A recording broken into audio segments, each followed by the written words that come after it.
I'm alongside you here. Jenny is alongside you here. We're learning about growth in Grey Bruce, and we're learning from our panelists, Ted, John, Heike, and Barry. And Ted's going to explain, put simply, degrowth is a movement that puts the quality of life at the center of economic systems. The quote that I heard that appeals to me most is that degrowth is not less of the same, but building something different. So Ted's going to explore that with us. He'll offer the well-being index as an alternative. John Butler is going to talk about working together and how to develop a movement. And Barry and Heike will talk a bit about the right of repair, our rights to repair our own stuff. So yeah, I'll introduce Ted in just a sec, but there's a massive inequality piece to this theme tonight, and I want to bring it to the forefront. I find as an activist, especially in Grey Bruce, I find we have to be really careful how I have to really be careful how I talk about economic growth in terms of equality. A number of people are, of course, making personal sacrifices to not participate in this consumer economy and going without. And a number of people are happy to use discretionary income to travel, to transition to an electric car, or to avoid a lifestyle change. But I mean, most of us are eager to do our part and participate in a transition away from fossil fuels. But we learned in John's presentation that there's an inequality of income all around us, an inequality of wealth, an inequality of gender, an inequality of racism, and an inequality of culture in Grey Bruce. And these are all factors that without like a just transition, they get in the way of participating in this green economy for many people. So like I said, if you're like me and you're coming from a place of activism, climate activism, and not like economic theory or fighting systemic obstacles like racism or not having a steady income, then you might find it can be an emotional minefield. So good listening is my hope tonight. Good listening to others and empathy and humility are all tools that we can use tonight. Enough for me to recap tonight. Climate Forum, we're hoping to talk about actions that fly in the face of eternal economic growth, stuff anyone can do, and consciously keeping equality in mind as we speak. So our first panelist and our guest host is Ted Ratcliffe. And Ted's a community organizer. I lost all my bios tonight. I'm sorry, Jenny, but I know Ted's a community organizer, and he describes himself as a community loudmouth. He likes bringing people together, and he's also a salesman. He's a sales guy, so in the art supplies sector, which is a bit of a contradiction, like he likes to say for his presentation. He'll be telling his story all about how he finds solace in the degrowth movement. Anyway, I'll just let him go from here. Ted, welcome and thanks. Hello, everyone. Hi, I'm Ted. It was nice to see some familiar faces in the guests today. Yeah, and I'm going to talk about degrowth. And the reason I'm able to do this is because going back to the fall, I joined a collective based in Toronto. We have nodes all over the world now, and we're actively organizing around degrowth, promoting the idea, trying to get the message out there, trying to change the world. It's interesting to speak in this context because it's a lot more local than we usually speak to. It's very much a systemic approach that we take in the degrowth movement, but it has a lot of applications. And what I find a lot of solace in, looking at the list of presentations and everything that you guys have been doing and talking about, it's all degrowth, which just makes it a natural fit. So without further ado, I'm going to share my screen. A little bit about me. I grew up on the Bruce Peninsula up at Hope Bay. My father managed the Adair quarry, so I spent my youth mining, working in a quarry. I went away to school, did political science and history at Dal, did some stops in Sweden and Dijon, France. And then when I started my professional career, it was in sales. And I also did some international recruitment, traveling extensively in India and Africa. Currently, as Lee mentioned, I'm a sales guy based in Owen Sound. I work for Upper Canada Structures, and we sell the world's largest stretcher frames, really big ones, all over North America. Pretty fun. So as I went through my sales career, I realized that I'm probably best described as a Gladwellian social connector. My biggest strength is bringing people together, talking about things, getting people to interact, getting over the social hump. Now I like to focus on social enterprises. I'm on the board at the Wired to Curling Club, active member of the Degrowth Collective. And I guess it's my involvement in the Degrowth Collective and community that's what brings me before you today. That, and I talked Lee into curling this fall, so I owed him one. So how did I come to Degrowth? Well, I'll start by saying I'm not an environmental optimist. I'm a doomer. I'm a pessimistic person when it comes to the future. I was sitting here in my little cottage on Georgian Bay, heading into the pandemic, and I was down in the dumps. I was feeling like nothing was changing. I was seeing my activism for the Green Party go to naught. And I just couldn't help this horrible feeling that nothing was moving, nothing was changing. And I started to look at why is it that we aren't able to make any effective change? After all, we've been talking about environmentalism for my entire life. I remember the 90s, I remember the first Earth Days and all those, and being active in that. And yet here we are, and everything's gotten worse year after year, time after time. So I started looking into systems, a lot of, economic systems, everything like that. And it got worse. I think my biggest epiphany, and if you look at this graphic on the left, it was sort of when I started looking at the human economy like a trophic view of the human economy, sort of as we would like a food chain with, plants, animals, plants on the bottom, then herbivores, then predators, and building on up. And, when I was learning about that and realizing that as we get more, our society gets more complex, we keep expanding our material consumption. And then I learned about Jevons paradox, and I found out that every time we have efficiencies, instead of using it to reduce consumption, we are actually using it to increase efficiency and making things cheaper, more cost effective, and we end up using more of everything. And that goes with almost every time we have a technological advance. You see, a better steam engine just meant more steam engines, not less coal being used. Then I started learning about peak oil, which is starting to look like we might have actually hit at the end of 2018. The numbers are a little juked. They're putting in a lot of other synthetic oils and oil substitutes into the numbers now, so we don't really see the whole picture. And then we found out about material shortages, and we just don't have enough stuff for the green revolution. We just literally don't have enough copper, cobalt, and minerals to build even one generation of renewable energy for the world. Then I'm saying, well, we're getting pushed to increase our population. Well, it's because we need to have a growing population to support our retirement program. So all of this was depressing, and I was not doing well. I was sitting here drinking too much, feeling like it was time to give up on the world. Then I came across a book. It was actually by Jason Hickel. It's called Less is More: How Degrowth Will Save the World.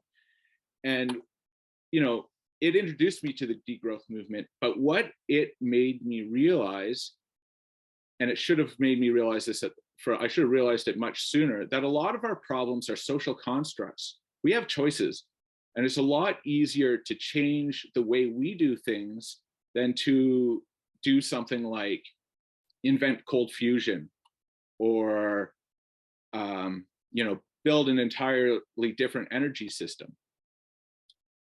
And so that got me into looking at, well, what do we do as a society that is really our problem? What is our social paradigms that makes it actually impossible for us to make any progress at all in the environmental movement? And this is talking, of course, as a society, not as individuals, because as individuals, we can make it a thing, but make a difference. But unless we're acting in concert, it's not coming out to anything. You can see that by the numbers getting worse every single year without fail.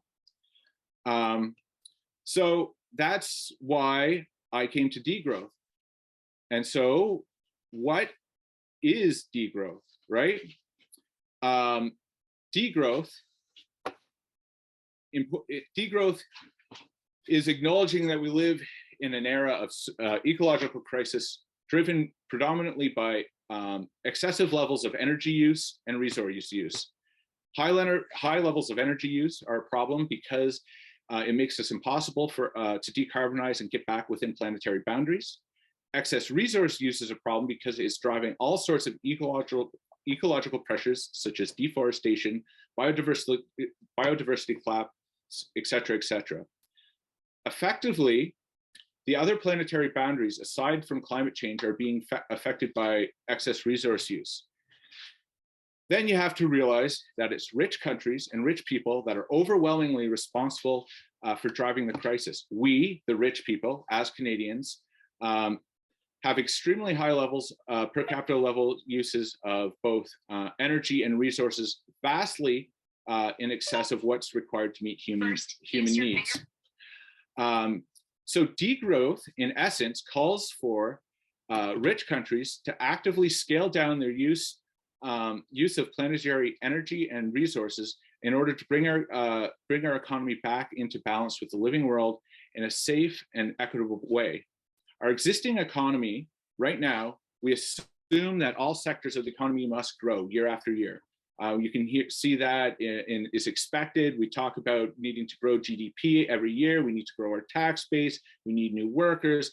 Every aspect needs to grow, regardless of whether it's needed or not. What we are suggesting in degrowth is we need a more rational approach to our economic production. We need to expand things like renewable energy, public transportation networks, public health access, basically the commons, and we need to scale back things that are less socially necessary, like SUVs, private jets, fast fashion, arms. We need to get rid of planned obsolescence. We need to advocate for the right to repair, which I'm glad we're talking about today. So we have huge chunks of the human economy that are organized not around human well-being, but rather maximizing corporate profits, corporate power, and elite accumulation. Now, I think this is a good time to mention that we do not mean businesses when we talk about capitalism. Most small businesses are not capitalist.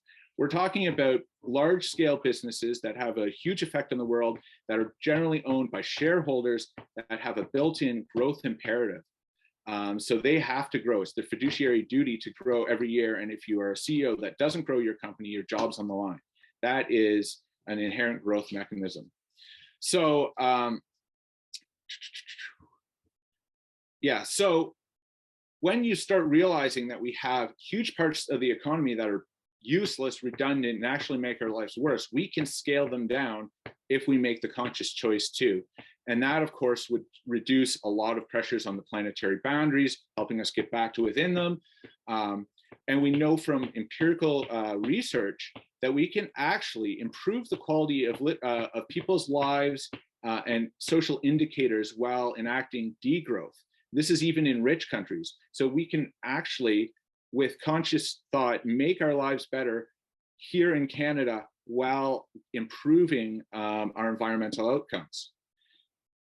So to that end, we're trying to organize the economy around the needs of humans, providing livelihood, providing the best possible lives, rather than organizing our economy around elite accumulation. We can meet human needs at a very high standard with a fraction of the energy use and the resources that we're using in nations right now. So this is the short version of what I just said. So that said, we need to shift everything and we need to shift how we do everything. We need to dismantle a lot of things in the economy. And it is such a Herculean task to really implement degrowth. I'm not sure it'll work, to be honest. The thing I like about degrowth is that it's a plan that we can work towards, and all of the steps that are degrowth are positive for the community and gives us more resiliency and will make us wealthier here in Grey Bruce if we're moving towards this plan. If we're putting in the social infrastructure, the physical infrastructure to live within planetary boundaries, if we don't do the radical change we're talking about, we'll still be better off and everyone's going to want to move here, and our economy is going to be great. So there's a lot of different visions of degrowth. Now, I'm definitely on the pessimistic side. I think we're most likely to come to degrowth by disaster. It'll be next to impossible to get Canadians to change enough. And I know this from just talking to everyone in my life, convincing them to, maybe give up flying or eat less meat or any of these small sacrifices that might make a difference. Most of the people I know aren't doing it. So that's my pessimistic vision. Luckily, there's a lot more optimists in the group, in the movement than I am.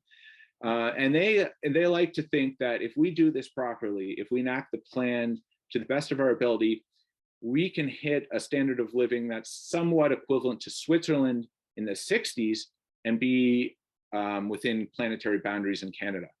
If we have public transit, if we have universal incomes, if we have job guarantees, and we reduce the amount of work we can do, we can really live well. So just to sort of give you an idea of the scale of the problem, this is a bit of what Lee was talking about when we talk about overshoot. We can see the consumption. And now when we're talking about emissions here, oops, sorry. Crap. When we're talking about emissions in this slide, it's a stand-in for just consumption in general or a resource use. And it's actually quite interesting because resource use, GDP, and emissions all correlate. Anyway, if you look at this graph, you see that little gray area right at the bottom. That's where we need to get to live within planetary boundaries as a society. We're so far out of whack in Canada. We're the worst in the world. And it's not even really debatable. We'd have to get back to living within our means. And, the Indonesians are the example of what sustainable living is. So it's a really big job. I think going back to what Lee says, there's a huge component of, redistribution within the degrowth movement. And we recognize that while we're shrinking our economy, we expect that the developing world will increase there. So it's degrowth for us, pro-growth for the developing countries. And we understand that if we don't allow them to develop, then they don't have an environmental conscience. So you need to get people to a certain standard of living before you can even talk to them about environmentalism. So we're looking at degrowth and we're saying, this is the solution. If we don't implement degrowth, willingly or not, we're never going to get there. It's like running up an escalator that's going the wrong way. Everything we do is harder if we continue to grow. If we keep having this obsession with driving the GDP up, expanding the consumer base, expanding, I don't know, anything really. So we're trying to get back, reduce, and do it equitably. And I guess I like to think of the degrowth movement as the climate solution, where we have, a lot of people talking about, let's imagine we're on a sinking ship, I guess would be a good way to put it. And we have a lot of the movement, or a lot of people in the environmental movement, talking about building a new ship. We have another group of people that are, measuring how quickly the ship is sinking. And no one's going in and pumping out the water and plugging the holes. And that's where I think the degrowth movement can come in. So this is what we're actually fighting for in the degrowth movement. This is our actual stated collective actions that we want to implement as part of the degrowth movement, and we're advocating getting the world out there. Some of them are quite shocking, like a 15-hour work week, but that would have a really positive effect. It would drastically reduce consumption. We'd have to ban fast fashion. So these would be dramatically opposed by a lot of powers that be. So again, that speaks to my my pessimism about the movement, but I still think it's the only answer that makes sense to me. An interesting thing about the degrowth movement is that we are extremely democratic, highly democratic. We believe in local governance, decentralizing everything. We know from studies that if a group of people are left to manage a resource cooperatively, 60% of the people will, in fact, choose to manage it in a responsible way. And then only 20% of the people would be traditional capitalists, where they are going to take everything they need and exploit it at the expense of everybody else. So we know that by being highly democratic, we can organize we can run the economy fairly. And then, I mean, a lot of it is pretty left wing, right? We need to make sure that while we're limiting growth and shrinking GDP, that people are taken care of. We understand that if we're, shutting down the airline industry, for example, we're going to have to give people jobs. So we're very much in favor of things like an environmental job guarantee, which would also do great things socially, like maybe kill fast food restaurants and low paying employers and all that good stuff. We'd also be in support of like taxing carbon at the point of production, because there's only, say, 200 fossil fuel companies in the world, and it would be a lot more effective to tax them than to try and do it at the point of consumption. And then we would take that money and democratically distribute it across the world. So all these things are, very large concept, but when it comes down to it, it's stuff that we can start implementing here in our local community, setting up the networks and the social infrastructure that we need to thrive in a degrowth economy or in a collapse economy, to be honest. So here's a bunch of more ideas of the local communities: time banks, consumer councils, so we are actually deciding what we want to be sold in our neighborhood, co-housing, community-supported agriculture. I think that's a great one. I always think Eat Local Grey Bruce as a solution that's just waiting to happen, but it's not working very well right now. And I personally think that it's because of the profit motive, right? But if we could do something where we socially support it by having Eat Local feed food banks, for example, supply the food banks, they could get regular money, and so we could support them now, and we're going to probably need them going forward. I think we're in crisis now, and I think definitely within my lifetime, and probably within a lot of yours, we're going to see this stuff really coming into the future. And I really think hopefully if we do this right and we implement degrowth in an effective way, we can preserve some of the technological abundance that we enjoy today. Like, I'd really like to keep the internet, and I'd really like to keep a lot of the modern conveniences. But if we don't embrace the degrowth movement, it's okay. We'll still have degrowth anyway. It just won't be very much fun, and it'll be probably a lot more like the past with horses rather than the internet. So if anyone's interested in joining my degrowth collective, we organize on Signal, Instagram, and Discord.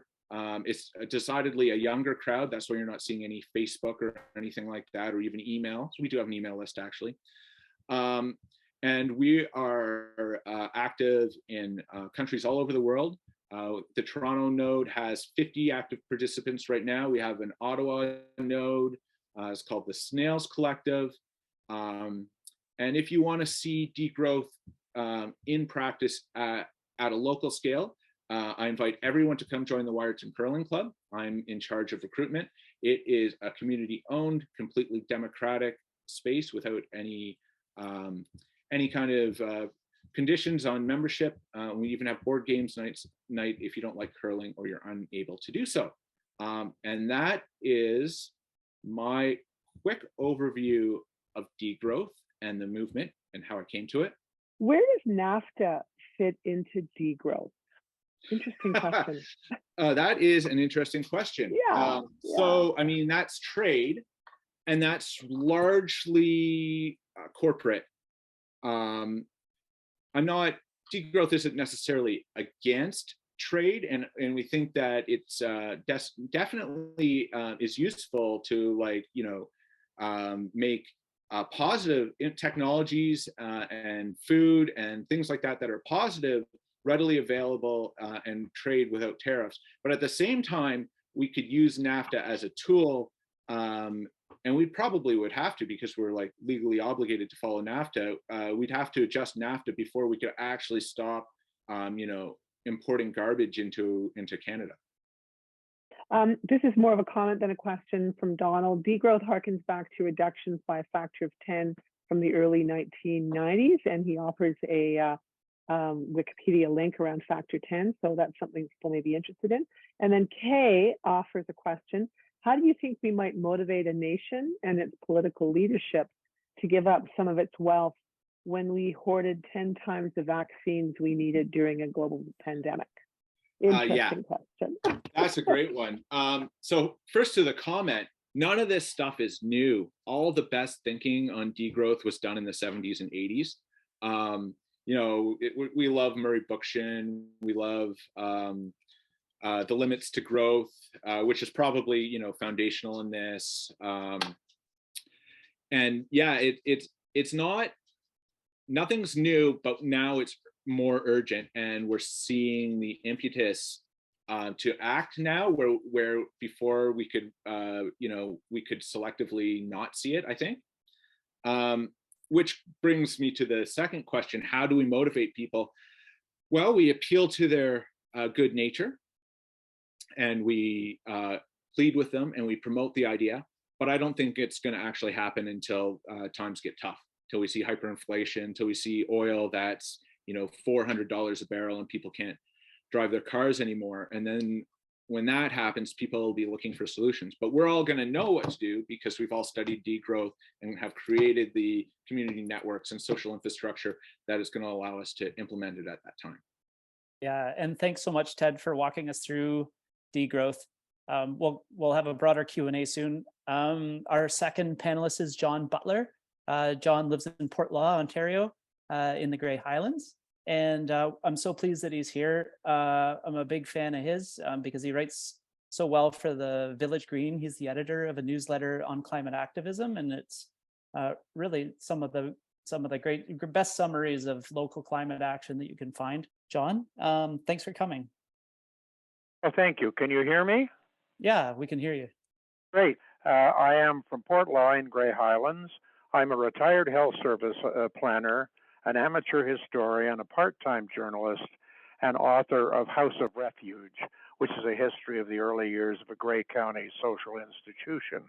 And in my 40-year career in health planning, I migrated from a fixation primarily on what is in a good plan to a fixation on how to implement what was in a good plan.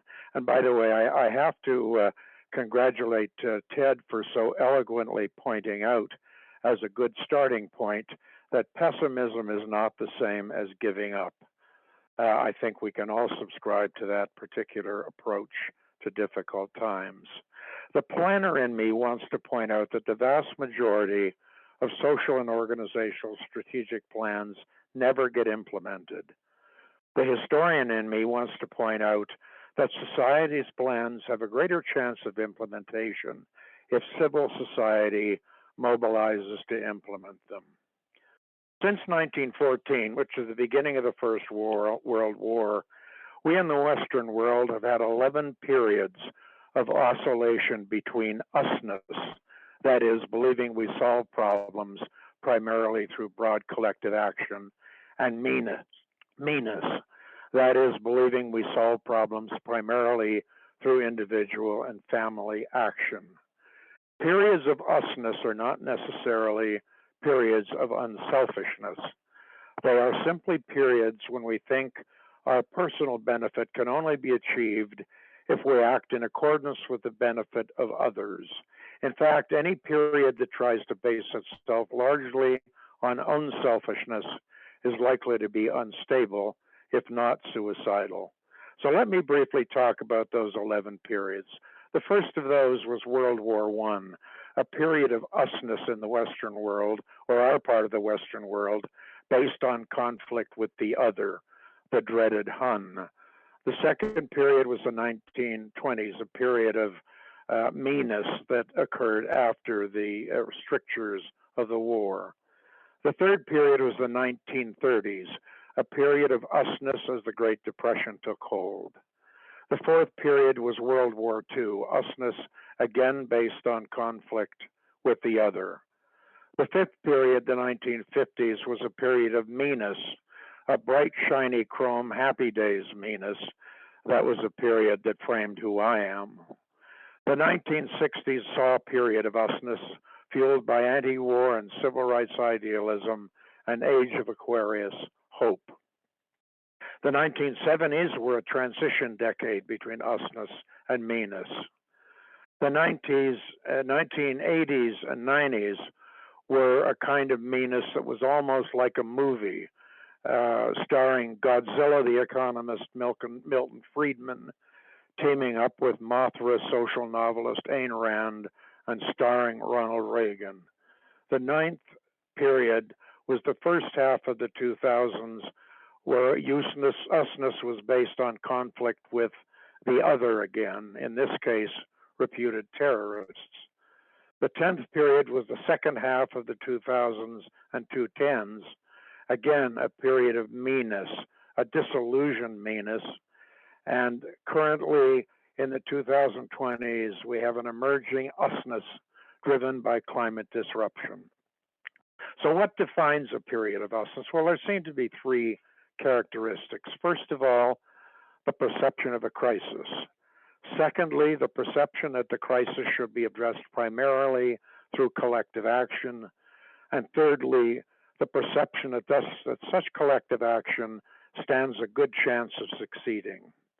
Who are the we that's in usness? It seems that over the course of history, the definition of us has evolved from the tribe as us to the nation or race or gender as us. We have not yet evolved to see all of humanity as us, although we're grasping at that one. And even beyond that are the paradigms of all living creatures as us, and then all of creation as us. So in terms of the paradigm shift, to quote, we are all in this together, quote, the we gets bigger as time goes on. Yet we must remain modest enough to acknowledge that we haven't yet been able to live up to the ancient but still relevant Sanskrit mantra, Lokasamasta Sukhino Bhavantu, which means, may we help all creatures in all universes to be happy. What social vehicles will engender the intensity of usness and the breadth of us that will save us from ourselves and our runaway consumption? Well, first of all, governments have a role to play, but governments, particularly democratically elected governments, are followers, not leaders. They act in accord with what they believe the voters want. The private for-profit sector has a role to play, but this sector, other than its entrepreneurial edge, is risk-averse and short-sighted and will continue to espouse the growth forever paradigm. Thirdly, the individual citizen's impetus is the starting point for change, but one voice needs to be aggregated with many voices before it will be heard. And lastly, civil society, and that's the array of voluntary associations in the society that act to meet the needs of their members, and examples are service clubs, sororal and fraternal organizations, unions, church groups. This is the way traditionally individual voices have been aggregated to become a larger voice, and one of the main ways collective action is taken. However, traditional civic society has shrunk markedly over the last century. While work needs to be done at all levels to create an inclusive and powerful usness, civil society needs particular attention because it empowers the individual voice to become collective, to influence government, the private sector, and individuals.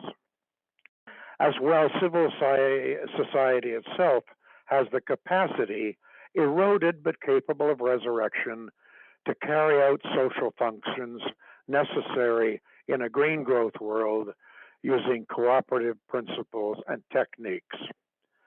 But to resurrect and empower civil society doesn't mean to restore it to the forms it once took. Some of it can be recreated, but much of it needs to be refashioned in ways that recognize the power of virtual and innovative communities, using the tools that today's and tomorrow's technologies provide. Rebuilding civil society to help create a livable world, however, faces a huge challenge. Civil society can be progressive, but it can also be reactionary. The Anti-Defamation League and the Climate Forum are parts of civil society, but so are the Ku Klux Klan and the Freedom Convoy. In the short term, at least, reactionary civil groups based on immediate grievance hold more sway than groups based on longer term anxieties. Despite this uphill climb, demographics and the effects of climate disruption hold promise to make the civil climb possible. Younger generations are less likely to be wedded to old ways of thinking if they are constantly shown morally and pragmatically attractive alternatives, and if they are afforded a role in shaping these alternatives. In other words, make room, Old Solvers Club. And as the effects of climate change become more common and visible, people will be more likely to take collective civic action. We become, in effect, the newly aggrieved. It's worth noting, too, that civil society will not live on the web alone. As urbanist Jane Jacobs put it, quote, "New ideas need old spaces," close quote. Renewed civil society needs meeting space, planning space, and doing space. We are already seeing the conversion of churches, built often during our first golden age of civil culture in Canada, into civic space. The Harmony Center in Owen Sound and Annesley United Church in Markdale are examples among many. It's estimated that 9,000 faith communities will close their doors in the next decade in Canada. This loss may be civil society's gain unless developers get hold of the properties first.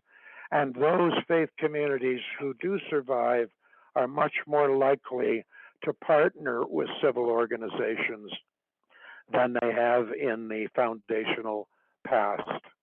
I'll stop at that point and say that the very fact that we are all gathered online tonight to debate such a crucial issue is a pretty good example that civic society is alive and well, and will get bigger and better. Can you talk a little bit about co-ops and what they would offer and the role that they would have in this potential future? Well, yes, if I could. Cooperatives are, in my opinion, at any rate, the most promising of the avenues to pursue in terms of rebuilding civil society, and we would benefit from remembering that a world in which co-ops played a major role did once exist in our society. If we go back 100 years, 125 years, 150 years, co-ops were a major part of life, and particularly a part of rural life. For instance, 125 years ago, beef rings, which were a cooperative manner of providing meat to farm families, existed all across Grey and Bruce.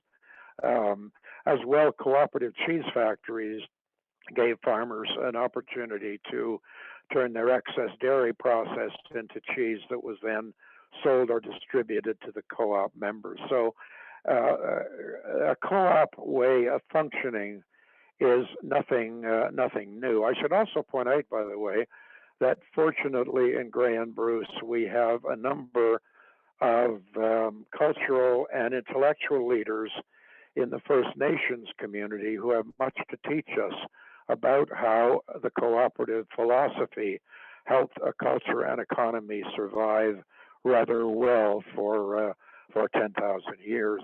So while deferring to other people tonight who can talk more cogently about the details of the co-op movement, the potential for the co-op movement to be one of the leading edges of civic society's renewal is very real. However, it helps to remember that over the last 100 years, much of the legislation and economic zeitgeist of our communities has been built on bolstering and supporting traditional for-profit enterprise rather than supporting cooperative enterprise. So I wouldn't be surprised if a major push in resurrecting the co-op philosophy and practices involves convincing our elected officials that co-ops need the kind of supportive legislation that heretofore has only been given to the private for-profit sector. How are selfishness and altruism connected? On the surface, at least, they're two sides of a coin. Altruism is ultimately based on the idea of the good of the other transcending one's own personal good. And selfishness, of course, is based on the idea of the primacy of one's own good. The only way from keeping from those two positions to being confrontational rather than complementary is to make the case with evidence that, in fact, selfishness to be successful has to rely on the well-being of other people. In other words, it gets it out of a win-loss moral proposition to a win-win proposition. Now, what I've just said has often been attacked by those who believe, you either win or lose. There's no accommodation in between. But there is certainly ample historical evidence that people who once believed in selfishness as the only motivator, once they are exposed to collective action, understand that their own future is tied up with those of others. And as I say that, I'm reminded of a lovely phrase from the Australian Aboriginal activist Lila Watson when she said, "If you come here to help me, you're wasting your time. If you come here because your future is bound up with mine, then we can work together." I want to segue to Heike and Barry because I want to bring this to Gray and Bruce and our region. I want to make people feel like they have a little bit of agency over their future, and get like John says, get some usness rolling. Barry and Heike are part of the Grace United Green Team in the town of Blue Mountains. They are hosting a repair cafe in Thornbury. A repair cafe is pretty cool. I'll let them explain it. I don't want to steal their thunder. Also activists in the Climate Action Now network, which is one of the climate action teams.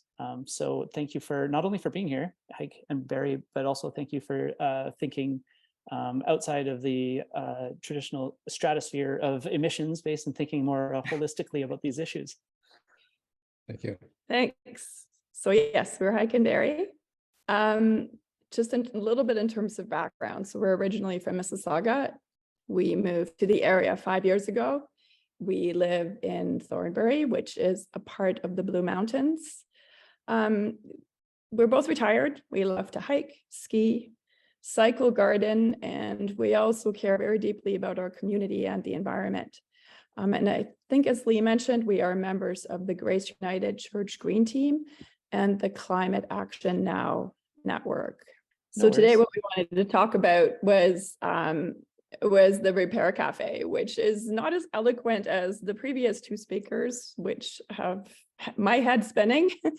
So this is more a boots on the ground initiative. and it was started at Grace United with the Green Team.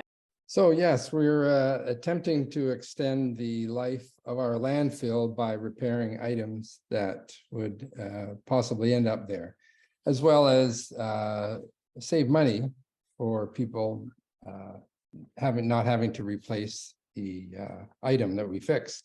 So we operate the fourth Saturday of every month, 9 to noon, and we're coming up to a year anniversary. We were fortunate to get a generous grant from the United Churches Embracing the Spirit Fund, which enabled us to buy advertising signs and some other materials. So we have volunteers from the Green Team, as well as volunteers in the community. We encourage help from everywhere. Repairs are free repairs if we can repair them. If parts are required, we encourage the customer to purchase the part and bring the item back the next time. We're also, it's a social time too. A year ago, we were just feeling the COVID was a little bit behind us. So we have coffee and tea and cookies and a sitting area to encourage interaction. We're evolving as we go. We found that we were repairing so many items, we couldn't keep track of them. So what we do now is we have a cowbell. Every time a repair is made, we ring the cowbell, and of course everybody looks, and we take a picture if it's okay with the customer, and we record it on our for the repairs for that day. So it's a fun event it's getting more and more people. There's a bunch of pictures, and we have a fixed sign, we've probably had in the last, since we've been established, over 40 items. We say if you can bring it into the basement of the church, we'll try to repair it. So no fridges or dishwashers or lawnmowers. We found that unfortunately manufacturers do make it difficult to repair items. They discontinue parts. You need special tools to open them up, and they don't provide manuals. And it's so often it's cheaper to replace the item than to have it fixed, unfortunately. And there is a short-lived time on the items as well, and we just seem to have to buy more stuff, contributing to the waste and misspent natural resources. Now, some devices are recyclable, but that is an energy-intensive process. So we really trying to focus on reduce, reuse, repairing by extending the life of the items. And that brings us over to the right to repair, what we're working on. Okay, so one of the things we found is that unfortunately, quite a few of the items that are brought in are not easy or just plain impossible to repair because they were never meant to be repaired. Others are just quite complex. And as Barry mentioned, I might not be replacement parts, or it's impossible to find instructions on how to fix them. So that then takes us to the right to repair movement. Sorry, I kind of skipped ahead there. I wanted to talk, so right to repair and the whole Repair Cafe movement originated in Europe. And you're probably all aware that Europe does tend to be ahead of Canada in terms of environmental issues and dealing with the environment and green incentives. So this is a slide that I cribbed from a right to repair conference, and it explains the three pillars of the right to repair movement within Europe. So to them, right to repair means good design, which means products should be designed to last and to be repaired when that is necessary. It also requires fair access. So first of all, a person would need to be able to get to a place where, have access to a place where they would be able to have something repaired.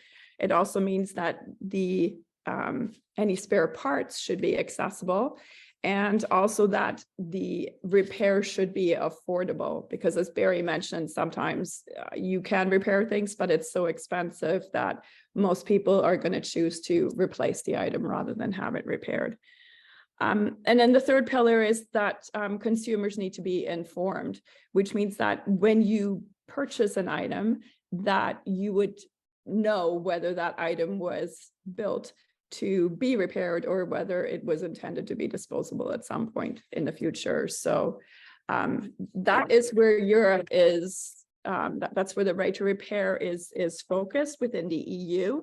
Unfortunately, it is moving slowly. They have made some changes to their legislation to introduce some of these things, but it's not moving anywhere nearly as quickly as the right to repair movement would like it to be. There's been significant pushback from manufacturers. There was some legislation announced in 2020, but it still hasn't been completely resolved, and it's just been postponed for another 6 months. So the right to repair, the concept, is part of the EU Green Deal, and Europe is hoping to be a circular economy by 2050. But right now they are they're struggling to keep it moving, but they are still ahead of where we are. So what is happening in Canada? So in Canada, the focus of the right to repair movement would require companies to make parts and to make information available for consumers and repair shops that would allow them to keep devices from the landfill. Currently, the sticking point for the right to repair in Canada is the Copyright Act of Canada, because the manufacturer has the intellectual property rights and under the Copyright Act of Canada. So it's the Copyright Act of Canada that that we need to change in order to allow more access to the right to repair. So there is a private members bill that was introduced, Bill C-244, and it does try to amend the Copyright Act regarding diagnosis, maintenance, and repair of items. So what that means in practice is, if you think of a car, for example, these changes would allow the consumer to have their vehicle fixed where they want at a fair cost and with proper tools and spare parts provided by the original manufacturer. So you wouldn't have to use alternate parts. So that would be an example of what it would mean for a car, but C-244 is really broad. It encompasses everything from farm equipment all the way to cell phones. So it would allow the consumers to be able to have access to the parts and to the service required to have their items repaired. Now, Bill C-244 has passed second reading. That was on October 5th, 2022. Should mention that private members' bills do not have a very good chance of succeeding, but getting to second reading is good. I couldn't find any information on when they would expect to have a third reading, and then it would still have to go to Senate in order to make its way into law. There was a previous attempt, Bill 272, which was introduced in September 2021, but that was, it was introduced in 2021, but then when the federal election was called in September 2021, that bill died on the floor. So Bill C-244 is the second attempt to get this through. So what can we do to try and support this? And there is actually a petition from Open Media for the right to repair. And if you are at all interested, I would encourage you to go to that link, and I'm going to put it in the chat in a minute, so that you could have access to that and you could add your signature to that. The other thing you can do is you can come and visit us. We are limited to what we can fix with the volunteers' capabilities. we've got several snowbirds that are away for a few months, but bring them in for sure. We have different workstations set up. And let me tell you about one of them. It's a woman that loves working on sewing machines. The older, the better. And she loves the mechanics of it. I think we've probably done 5 or 6 great grandma's old sewing machine that is seized up, has been fixed. And then right beside her is another late woman that loves to mend, and she'll sew, mend. She's a real whiz. And then we have other workstations for different projects too. So it's a fun and fast morning, and we're getting more and more clients or customers all the time. So it's a lot of fun. Well, we actually to the point now where they're given a number on the way in. So they have to have a coffee and wait. Actually, the Meaford worked off us. They came to visit us last year and working on our model. And so we worked it so that's every 2 weeks. So it's 2 weeks Meaford, and then 2 weeks later is ours. So we've adapted that way. And if they can't fix something, they'll send it to us and vice versa. So it works well. Fantastic. Yeah. Well, hopefully people can think about how that might work in their own municipalities more locally. So we have a couple of questions for you both. Thanks so much. The first one from Noreen is, any examples of class action or at least collective action to expose and insist companies be more transparent and helpful regarding products? Yes, or they don't make the parts available, or they make it too complicated. There's also an issue nowadays. There are so many appliances that have software as part of the appliance, or the and the software is often not supported for very long after the product is sold. Right. So then sometimes that sort of makes it impossible to repair things. Yeah. So there are various issues that need to be dealt with. Which is fantastic. And Kay says, I've had my toaster door fixed and my pants hem. Thank you. So you're welcome, Kay. That's fantastic. That's just fantastic. Ted, was there something that you wanted to add or respond to either yes. of these speakers? Yeah. In regards to class action and collective action, the most prominent, or with rights to repair, actually it's the American farmers taking on John Deere, who are spearheading the movement. And it's actually a farmer's issue as much as anyone else's. And they're probably the most effective lobbying group that I've come across. And that's just because they get really pissed off when they have to bring in a technician to fix their tractor because it's a small thing malfunctioning. So does degrowth involve restricting the birth rate, or will that decrease occur organically as young people don't want to bring kids into the world due to climate crisis? Oh, I'm glad you asked. So this is what everyone uses as the gotcha for degrowth. And it's absolutely true that all of our problems get simpler with less people, right? That's pretty common sense. We do not advocate for any kind of decrease in, or birth control or implementing any kind of population control like that. But we do recognize a couple of things. One, that as we bring the developing nations up, they will have less kids, and they are where all the population's coming from now, where most of the Western countries are in decline. And we also are absolutely against some of the states that are trying to increase birth rate because of the growth imperative. So we'll see countries like Germany, they're offering €1,000 a month to have a baby. Hungary, you get to live tax-free if you have kids. Russians, you get an award and 1 million rubles if you have 10 babies. So these are all practices that are state-sponsored to perpetuate eternal growth. And you could even argue that the repealing of Roe versus Wade was an effort to keep growth going. So we are absolutely against those kind of policies. We would never tell an individual what was right for them. And we recognize that developing nations will decrease the birth rate as they develop. And it's simply because in a more developed economy, kids are a pain in the ass. In a less developed economy, they're free labor. I hope that answered that question. That's a really interesting, yeah, that's a really interesting way to think about that sort of globally and internationally, the value of having kids in different ways. Yeah.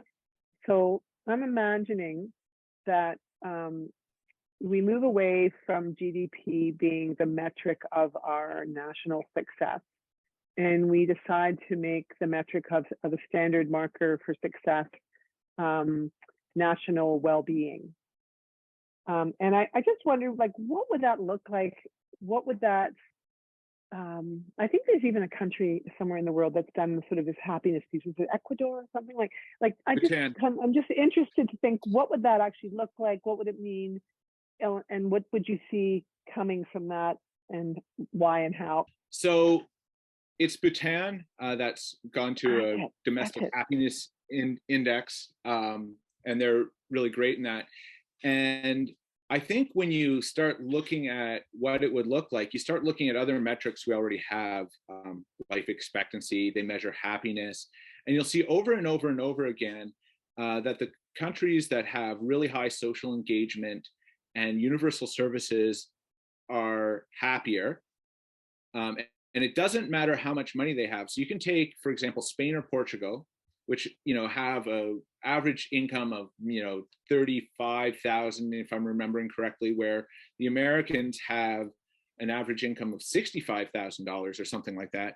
And empirically, the Spanish and the Portuguese have better quality of lives, are happier, and are making much less money.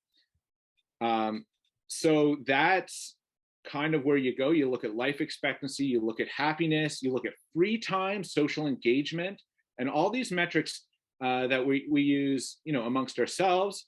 But it absolutely cannot be measured by GDP or how much money you have, because that's been proven over and over again not to work. And even the person who came up with GDP says, don't use this as a social index. This should only be used as a member or as a measure of what the heck's going on under human, activity.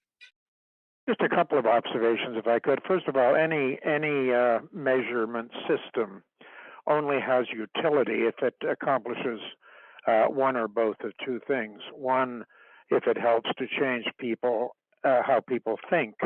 And secondly, if it changes how our society organizes itself and its productivity. So finding an alternative to GDP is crucial. But as part of selling that alternative, which ultimately has to receive the blessing of hundreds, if not thousands, of governments, it's important for people to understand a point that Ted made with some eloquence, and that's that the current system may produce things, but it does not produce a sense of well-being. And all of the evidence that points to that needs to be marshaled to convince people as individuals, as members of civic organizations, and as voters and as workers, in fact, to understand that there is an alternative sense of measurement, and that the alternative measurement is not pie in the sky. It is a demonstrably better way of measuring and organizing society. And as I was listening to Ted, it occurred to me that the findings of the sociologist Robert Putnam, when he studied society in southern Italy versus northern Italy, was really quite instructive, because on almost every measure of well-being, going beyond GDP type measures, northern Italy scored better than southern Italy. But it's also true that on just about every measure of social cohesion and social activity, northern Italy scored higher than southern Italy. And Putnam talked about the difference in society between horizontal voices and vertical voices. And he argued that in northern Italy, there was an ample supply of horizontal voices, that is, people talking to equal people to solve problems. But in southern Italy, the voices were largely vertical. That is, people with no power trying to convince people with power to do something good for them. So if any alternative measure of social well-being is adopted, it will probably only be adopted when the current and strengthened horizontal voices in our society tell our governments to adopt an alternative. Now, that's not easy. It's easy to say, hard to do, but it still needs to be done. And that's back to your commentary about building the civil society of more collectivism and strength in community, which Ted also referenced. Well, yes, but as one tool, not the only tool in accomplishing the change that we're all talking about tonight. Strengthening civil society is in and of itself not the solution that will solve everything. It's one solution in a box full of solutions we have to implement to make the changes necessary. And did you talk about, you both spoke in regard to social engagement and civic engagement as another potential metric. Well-being is a different thing, and we do measure some aspects of that in Canada already. There's a lot of, national well-being and health studies that go on. We have a lot of data about that, but we don't have a lot of data about civic and social engagement that, Ted, you said was important, and so did you, I think, John. Am I right? Absolutely. Yeah. Yes, indeed. So we need to start actually, when you start collecting data about something, it almost creates value in it. Maybe as part of the movement forward. I don't know if you'd agree with that or not. Well, as John here, I would agree with that absolutely. And the choice of what to measure is not a neutral exercise. It has its own Hawthorne effect, if that's the right term. It itself creates a change in the thing or the field it intends to measure. It creates expectations. It creates aspirations.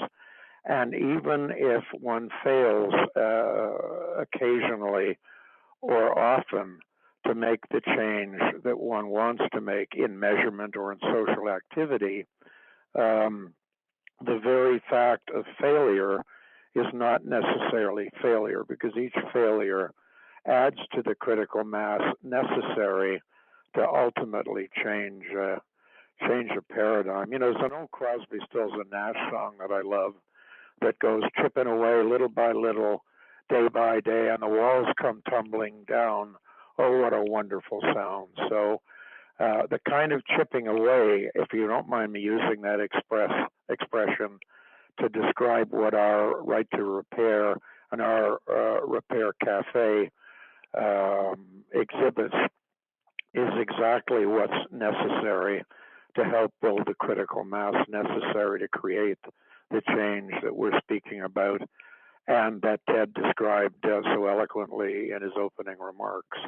I spent my entire working life on Bay Street, and the people I encountered on Bay Street would be laughing me out of the room if I suggested any of these ideas. But I do have to say that with the concept of the chipping away that John mentioned, that it is possible to change minds. And I have seen that in people that have been very strong capitalists and have been exposed to the impact of people acting in a very altruistic way and getting involved in community organizations, even if they're not doing it directly, if it is sort of like close to them and they hear about it, not having it necessarily rammed down their throat, but just being exposed to it, that slowly over time, they have come to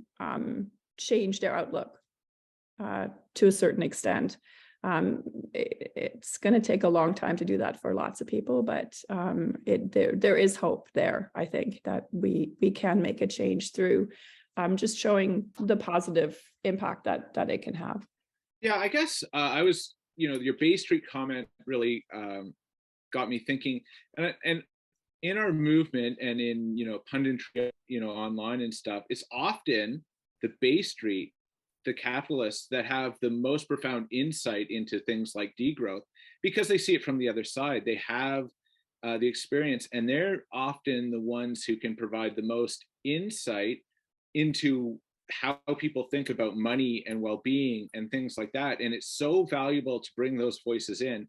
And I guess I'm going to name drop a pundit I follow online. His name's Nate Hagens, and his podcast is called The Great Simplification. And it talks about all these issues we're constantly talking about, and he's really into, systems analytics. But he was a Bay Street guy, and he was talking about how he lost faith with it. But then he also brings up things like loss aversion, and people who are focused on money and deal with it all the time have a really interesting insight into human psychology.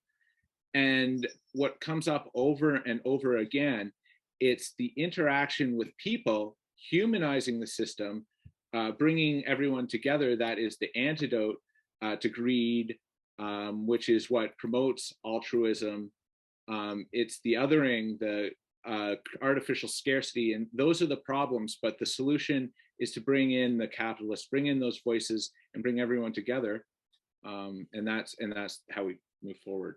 I wonder if I could just echo what Ted has just said, in the sense that when one is involved in a social change movement like we are all involved with, there is a tendency to see people who are not yet where we are as the enemy rather than a potential ally. And I think that I know in my own flawed life, I sometimes tend to feel that way. Yet sometimes people who have a depth of knowledge and have used it contrary to what we believe can in fact become our allies.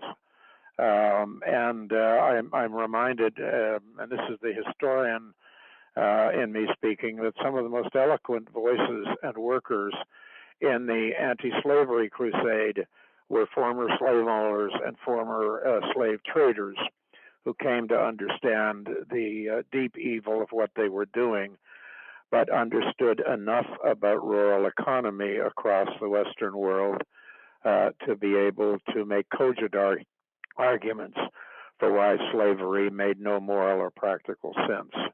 Because they understood it so well.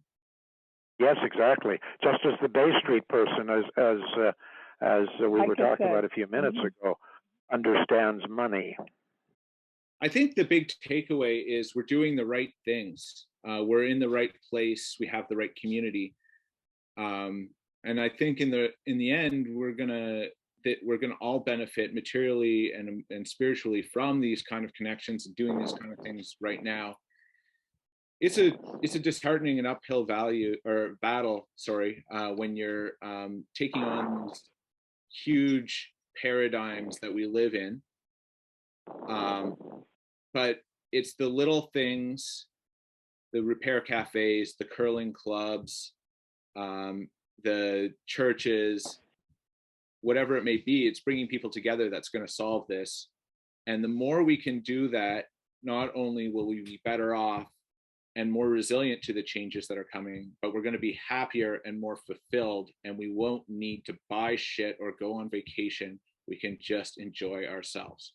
But I guess my concluding comment would be, in the middle of all of this, as we're trying to expand the circle of usness in our community, it helps if we take the time to love each other while we're doing that, because in fact, we are all involved in trying to create change that can face either people laughing at us or people getting angry at us. And I recall a line which has affected my life, and it was a phrase from the late Brazilian Archbishop Dom Helder Camara, who was almost always in trouble with the Catholic Church and almost always in trouble with the government of Brazil. And he said, "When I feed the poor, I'm called a saint. When I ask why the poor are hungry, I'm called a communist. And because we all in this movement face from time to time the opposition or incredulity of other people, it helps if we support each other through meetings, in fact, like the one tonight, as we go through this. And as another small example, here in Grey Highlands, we have a very active, very successful climate action group. But several members of the climate action group decided earlier this winter that they needed an opportunity to get together to just talk about it, what it felt like to be a climate activist. So they started, with the help of a local bookstore, what will become a series of events called Warm Green Evenings, where the members of the climate action group and anyone else who wants to join us can just get together over coffee and talk about what it feels like to be involved in climate activism. That's one small example of a very large need to love each other as we're doing what we're all trying to do. This the Repair Cafe and a lot of other community events are all listed on our website. I'm going to throw that link in the chat. But these communities that we talk about, the co-ops and the work bees, they all exist and they're all around us. And unfairly tonight, we're all online, of course, in front of a screen. So it's unfairly, we don't get to partake tonight. We see everyone's in 2D, but they are happening. And I'll throw this link in right there. It's sustainabilityproject.ca events. It's not just our events, it's everybody's events. And you're all welcome to add your own as well when these communities get together. Thank you to all our panelists. I thank you for doing that. And thank you for coming, and tell your friends to come next month. See you next month. Thanks, everyone.